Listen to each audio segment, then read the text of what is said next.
Hello dear students, क्या हाल चाल। बढ़िया, मस्त। चलो, बहुत अच्छी बात है। दो वीडियोस बच्चों डाल दिए गए हैं, दो लेक्चर्स डाल दिए गए हैं। और ये जो आपका लेक्चर है वो तीसरा है जिसमें हम लोग ऑटोट्रॉफिक न्यूट्रिशन पे बात करने वाले हैं। बहुत सारे बच्चे कह रहे हैं कि सर प्लीज़ 11th का भी स्टार्ट करिए। हम बहुत जल्द स्टार्ट करेंगे। हम आप लोगों के लिए स्टार्ट करेंगे। समय की थोड़ी पाबंदियां हैं, तो उसी में जो है एडजस्टमेंट करते हुए बच्चों हमें क्लासेस वगैरह लेने हैं। हम ज़रूर सब के लिए क्लासेस स्टार्ट करेंगे। पहले हम एक कम से कम ये एक सीरीज़ चल जाए, कम से कम एक चैप्टर कंप्लीट हो जाए। फिर बाकी जो अन्य क्लासेस है हमारे दूसरे बच्चों के लिए, हम उनके लिए भी बच्चों क्लासेस स्टार्ट करेंगे। आप निश्चिंत रहिए, है ना। आप लगता है कि केवल वीडियोस देख रहे हैं, क्वेश्चंस वगैरह नहीं पूछ रहे हैं, नहीं सॉल्व कर रहे हैं, है ना। बच्चों, पढ़ाई करने का सबसे अच्छा मतलब कैसे पता चलेगा कि आप पढ़ रहे हो? आपने कुछ काम किया तभी तो पता चलेगा कि आप पढ़ाई किए हो। मतलब जैसे आपने कोई भी काम किया, कुछ भी सीखा, तो उसके बाद आपको कैसे पता चलेगा आपने क्या सीखा? तो फिर आप उसको क्या करोगे? आप उसका खुद से टेस्ट लेते हो, सेल्फ टेस्ट भी ले लेते हो। तो आपने जो यहाँ सीखा, आप बुक पढ़ो बच्चों। एक चीज़ हमेशा याद रखना, एनसीईआरटी आपको नहीं भूलना है। और ये जो पढ़ाई कराई जा रही है आपकी, ये एनसीईआरटी बेस्ड ही है।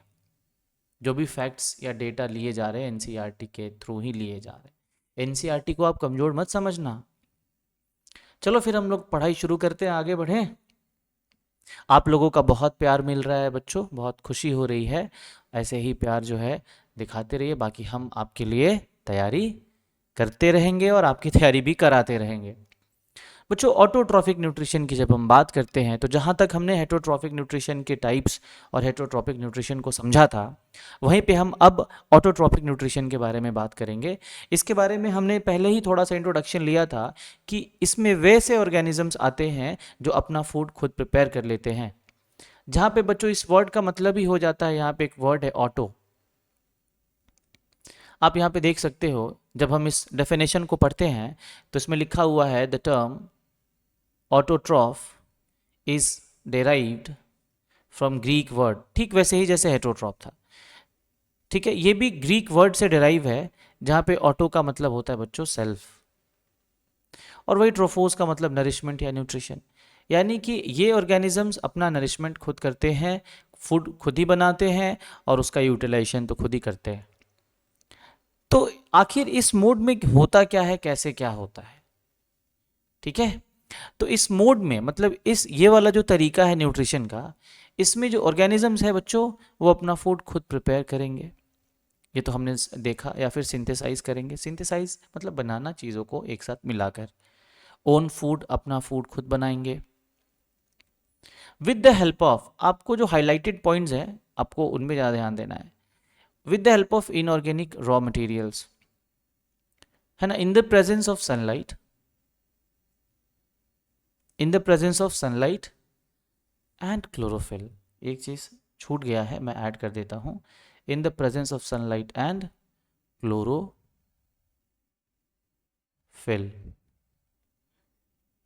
क्लोरोफिल के बिना बच्चों ये चीज़ हो नहीं सकता है। ठीक है,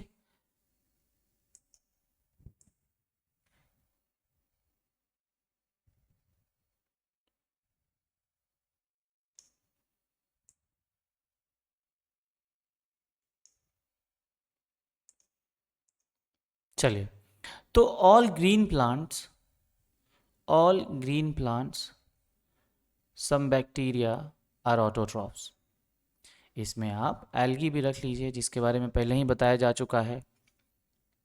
ठीक है, तो इसमें कुछ बातें कही जा रही हैं आपको कि जो ऑर्गेनिजम्स होंगे ना, वो रॉ मटेरियल का इस्तेमाल करेंगे। अब जाहिर सी बात है, कुछ भी बनाना है तो मटेरियल तो चाहिए, और बनाने के लिए जो मटेरियल हमें चाहिए होता है उसको रॉ मटेरियल कहते हैं। रॉ इसलिए क्योंकि उसके बनने के बाद वो चीज़ तो मेच्योर हो जाती है ना, नई चीज़ बन जाती है। जैसे जैसे क्या, फिर से चाय की बात कर लेते हैं। अगर हम टी ले रहे हैं, चाय पी रहे हैं, तो फिर उसके लिए रॉ मटेरियल उसका दूध यानी कि मिल्क, शुगर और टी लीव्स है। उसी तरह से फूड जो हम कंज्यूम कर रहे हैं, है ना, तो प्लांट का जो फूड है वो ग्लूकोज है। ग्लूकोज का जो प्रिपरेशन है वो कार्बन डाइऑक्साइड जो कि एक गैस है बच्चों, वाटर जो कि वाटर है, ये इसका मेन रॉ मटेरियल है, मतलब यही ग्लूकोज बनेगा। और ऐसा नहीं है कि केवल इसके मिला देने से खाना बन जाएगा। हमें फिर जैसे किस तरह से चाय बनाने के लिए हमें चीनी, चाय पत्ती, दूध तो चाहिए, लेकिन हमें कुछ तो चाहिए होगा, किसमें रख के बनाओगे उसको, तो फिर एक बर्तन चाहिए, फिर हमें हीट एनर्जी चाहिए, तो आग चाहिए हमें। ठीक उसी की तरह इसीलिए यहाँ पे दो और वर्ड्स ऐड किए गए हैं, in the presence of sunlight. बच्चों, in the presence of sunlight and chlorophyll, ये दो चीजें इनकी मदद कर देती हैं फूड प्रिपेयर करने में। ठीक है, आगे बढ़े।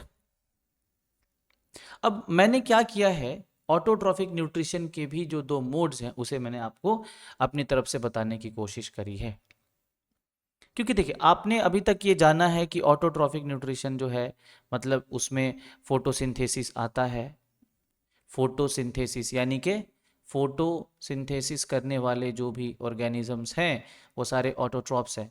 आपने ध्यान नहीं दिया, मैंने जब ऑटोट्रॉफिक न्यूट्रिशन का डेफिनेशन बताना मतलब बताया था आपको, तो उसमें ये बताया था आपको कि जो भी ऑर्गेनिज्म अपना फूड खुद प्रिपेयर करें, और बस दो चीज़ आप समझो ना यहाँ पे, self preparation of food by the help of inorganic substances।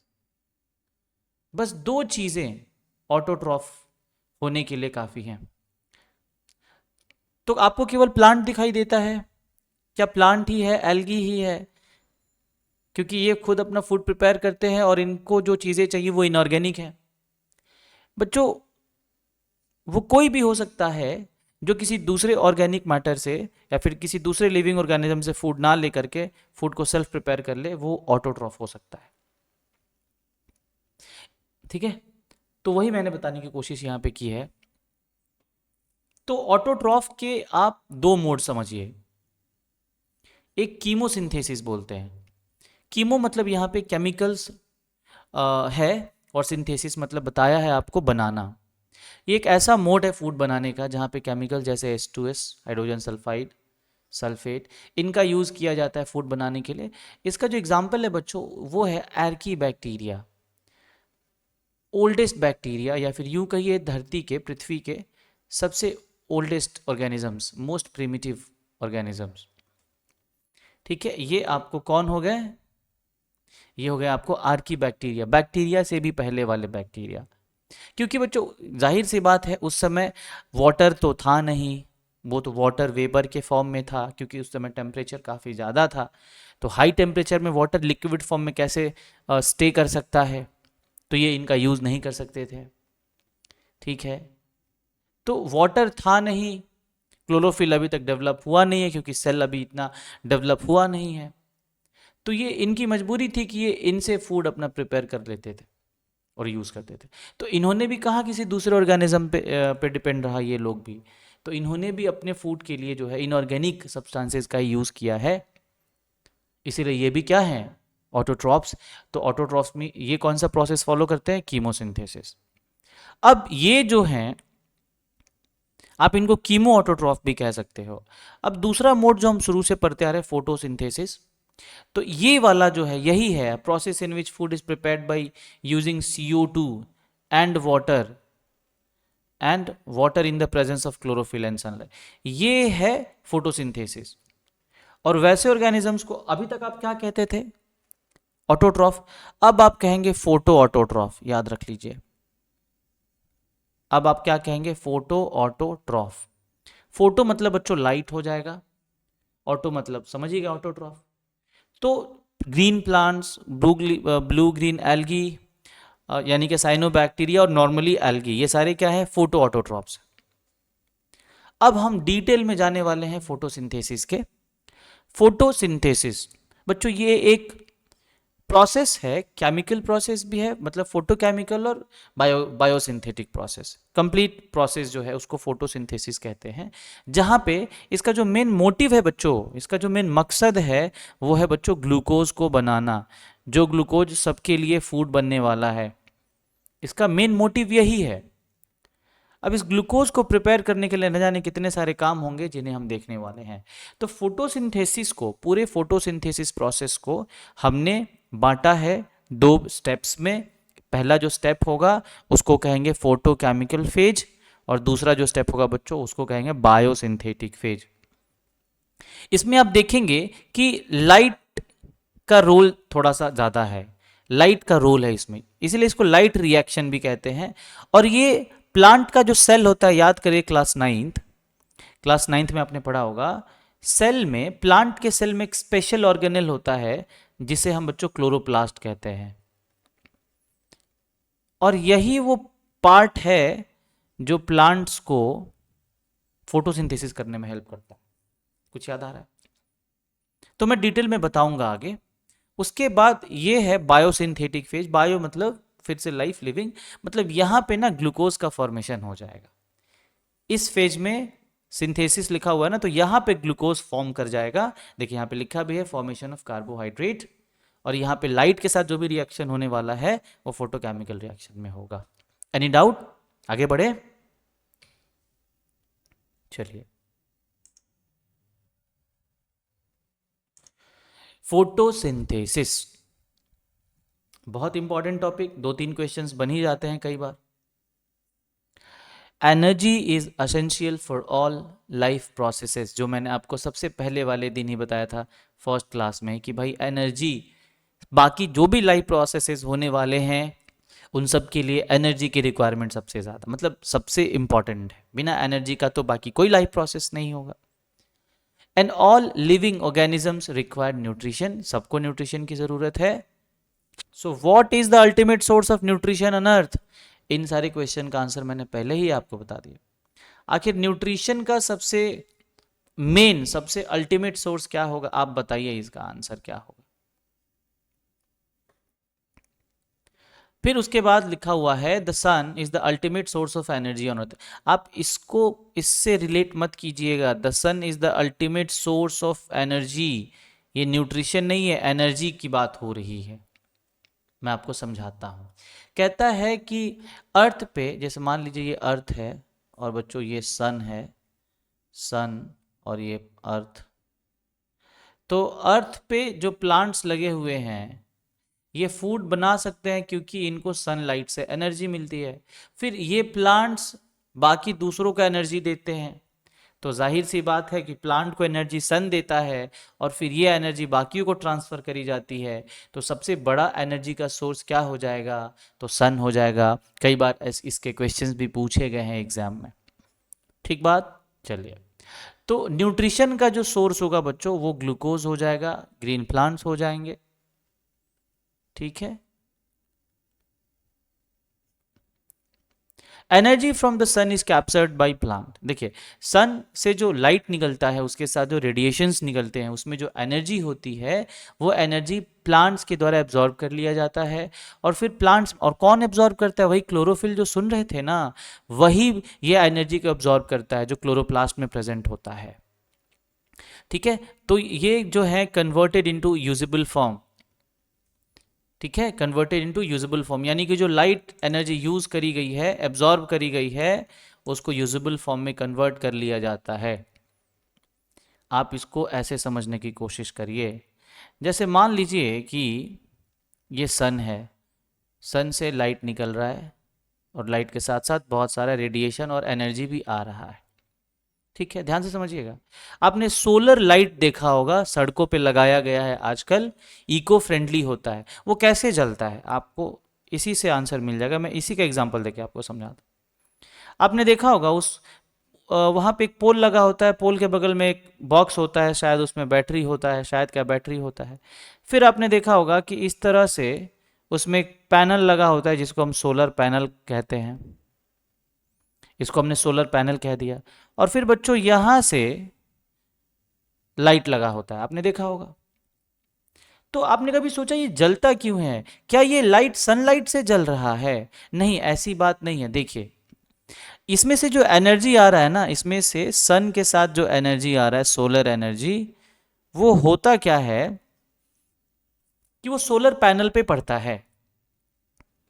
Panel का काम इतना होता है कि वो सोलर एनर्जी को केमिकल एनर्जी में ट्रांसफर करे, और वो केमिकल एनर्जी इस बैटरी में स्टोर होता है, क्योंकि बैटरी सोलर एनर्जी को क्या ही जानता है। बैटरी को सोलर एनर्जी क्या पता है? कुछ पता नहीं है। आप पेट्रोल वाली कार में डीजल डालोगे तो कार चलेगी नहीं, उसे लगेगा नहीं। वो तो कहेगा भाई डाल क्या दिया तुमने। तो उसे पता ही नहीं उसके बारे में, वो तो केवल पेट्रोल को जानता है ना, और डीजल वाली गाड़ी पर डीजल को जानती। तो ये बैटरी किसको समझ रहा है? बस केमिकल एनर्जी की बात करता है, केमिकल को समझता है। तो वो काम कौन कर रहा है? वो काम ये पैनल कर रहा है। पैनल सोलर एनर्जी को केमिकल एनर्जी में कन्वर्ट करके इस बैटरी में स्टोर कर दे रहा है। और क्योंकि ये बल्ब तो जल रहा है इस बैटरी से, बात समझ रहे हो? ये इस पे डिपेंड करता है, ये इस पे और ये इस पे। ठीक उसी तरह से, ये ठीक उसी तरह से बच्चों, जब सोलर एनर्जी प्लांट्स में पड़ता है तो प्लांट्स में जो मोस्टली जो लीव्स हैं, लीव्स में जो खास तरह के सेल्स हैं जिनको मीजोफिल सेल्स कहते हैं, जो फोटोसिंथेसिस करते हैं। ये नाम याद रखिएगा, एग्जाम में पूछा हुआ है, मीजोफिल। अब ये जो सेल्स हैं खास तरह से, इन्हीं के पास क्लोरोप्लास्ट वगैरह होता है। क्लोरोप्लास्ट के अंदर जाइएगा तो उसमें छोटे छोटे स्ट्रक्चर्स होंगे। उस पे जब सोलर एनर्जी पड़ता है तो वो, अब आखिर प्लांट करेगा क्या इस सोलर एनर्जी का? उसको तो कम केमिकल का है, केमिकल एनर्जी का है, क्योंकि फोटोसिंथेसिस केमिकल रिएक्शन है। बात समझ रहे हैं? तो ये chloroplast will convert the solar energy into chemical energy. ठीक है, सोलर पैनल की तरह। फिर ये chemical energy then will be utilized in the process of photosynthesis in the making of glucose. ठीक है। So thus the origin of all food is the food prepared by plants. मतलब जो भी food बच्चों हमारे पास है या किसी के पास भी है, उसका जो मेन ओरिजिन है वो है प्लांट। ठीक है। और यही फूड बाकी दूसरे एनिमल्स के द्वारा कंज्यूम भी किया जाता है। मैंने बताया था आपको, भले ही लॉयन प्लांट नहीं कंज्यूम कर रहा है, लेकिन वो डियर कंज्यूम कर रहा है। जीब्रा जिराफ खा रहा है। उस जीब्रा जिराफ और डियर में वही एनर्जी है जो उसने प्लांट को खा के रखा था, यानी अल्टीमेटली प्लांट का एनर्जी ही जा रहा है। तो फोटो, ये मैंने डेफिनेशन जो है जरा ध्यान दीजिएगा। Photosynthesis is the process by which chlorophyll containing cells, देखिए मैंने बहुत ही सोच समझ कर डेफिनेशन क्रिएट किया है। Chlorophyll containing cells present in leaves synthesize food in the form of carbohydrates by using carbon dioxide, water and sunlight and chlorophyll whatever. ठीक है, आगे बढ़े। चलिए, तो आपसे अब कुछ क्वेश्चंस पूछे जा सकते हैं। अब आप बताइए, अब मैं कहूंगा आपसे कि बताइए फोटोसिंथेसिस प्रोसेस में बना क्या है, तो ग्लूकोज। रॉ मटेरियल क्या है, तो अभी आपको बताया गया था CO2 और वाटर, है ना। रॉ मटेरियल्स क्या है, CO2 और वाटर है। और इसके प्रोडक्ट्स क्या क्या हैं, तो ग्लूकोज जो कार्बोहाइड्रेट आप इसको बोल सकते हैं, और ऑक्सीजन है। ठीक है, आई रिपीट, याद कर लीजिए, रॉ मटेरियल क्वेश्चंस पूछे जाते हैं। रॉ मटेरियल तो बोलेंगे सर CO2 और वाटर। ठीक है, प्रोडक्ट्स क्या हैं, प्रोडक्ट्स क्या हैं, तो बोलेंगे सर ग्लूकोज और ऑक्सीजन। ठीक है, और हेल्पर कौन कौन है भाई, किसके प्रेजेंस में काम हो रहा है, क्लोरोफिल और सनलाइट। क्लियर है बात, आगे बढ़े। चलिए, ये तो शायद ये वाली बात मैंने बता दी है, आगे बढ़ते हैं। यहाँ से भी ये पॉइंट्स भी ये इंपॉर्टेंट है, एंट्री ऑफ रॉ मटेरियल। अब थोड़ा हम लोग डेप्थ में चलते हैं कॉन्सेप्ट के। आखिर रॉ मटेरियल की एंट्री कैसे होती है, CO2 एंटर कैसे करता है, वाटर एंटर कैसे करता है। उसके लिए बच्चों आपको समझना होगा कि जो लीव्स होते हैं, जो लीव्स होते हैं,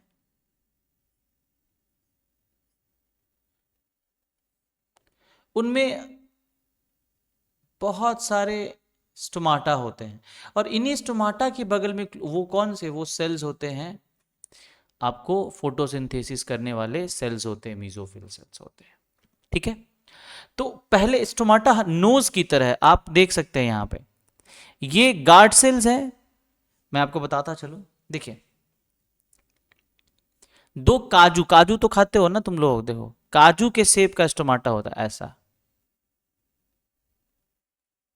ये ओपन स्टोमाटा है।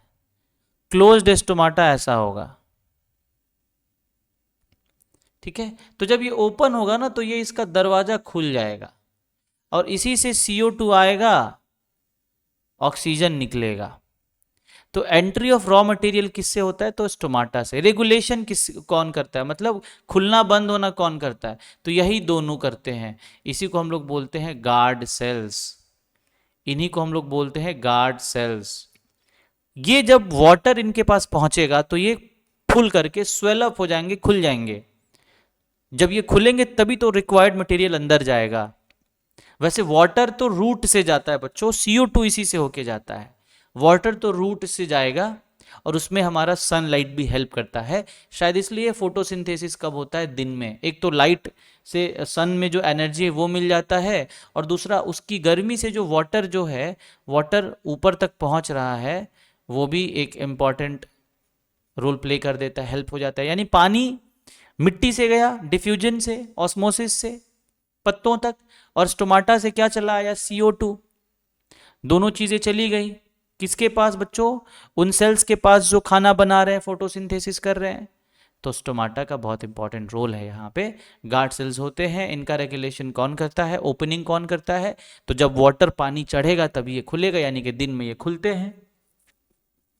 अच्छा, एक और बात, स्टोमाटा आपको पूछ देगा क्वेश्चन में, केस स्टडी में, कि स्टोमाटा जो है वो लीव के सरफेस के ऊपर से खुलता है या नीचे से खुलता है, नीचे से कहिएगा। ठीक है, उसका एक कारण है। जैसे मान लीजिए धूल मिट्टी उड़ता रहता है सड़कों पे, जो सड़क के अगल बगल में पेड़ पौधे होते हैं, या फिर अगल बगल में क्या कहीं पे भी हवा में धूल मिट्टी होती है, तो वो ऊपर से जब गिरेंगे तो धूल मिट्टी पत्ते के ऊपरी सरफेस पे आएगा तो स्टोमाटा क्लोज हो जाएगा। तो ये पत्ते को पता होता है, स्टोमाटा को पता होता है, ये इसलिए वो पत्ते के सरफेस के नीचे वाले साइड में खुलता है ताकि ब्लॉकेज नहीं हो। इस बात को ध्यान में रखिए। ठीक है, चलिए, तो ये है क्या आखिरकार, तो ये टाइनी पोर्स हैं। पोर का मतलब होल्स होता है बच्चों, छेद। Present mainly on the surface of leaves, they are also present on the surface of young stem and roots. ऐसा नहीं है कि स्टोमाटा केवल लीफ में ही प्रेजेंट होता है। यंग स्टेम यानी कि जो अभी नए पौधे हैं, या पौधे के जो नए पार्ट हैं वहां पे भी प्रेजेंट होते हैं। हर्ब्स में तो प्रेजेंट होते ही होते हैं।